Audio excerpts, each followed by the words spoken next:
Hi guys, I'm making dinner for my kids and I thought you might want to know one of their favorite meals. It's tacos, but I hide veggies in them. Watch.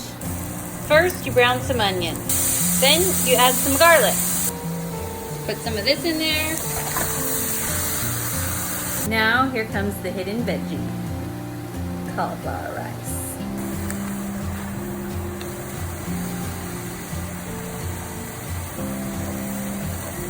Okay, now that everything is brown and pasty, I'm gonna add the sauce, which is, oops, that's not it, taco skillet sauce.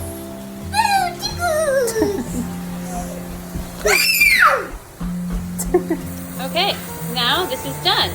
Super excited about this because not only do my kids like it, I like it, and I only have to make one dinner. Genius! Hey, What? how is it?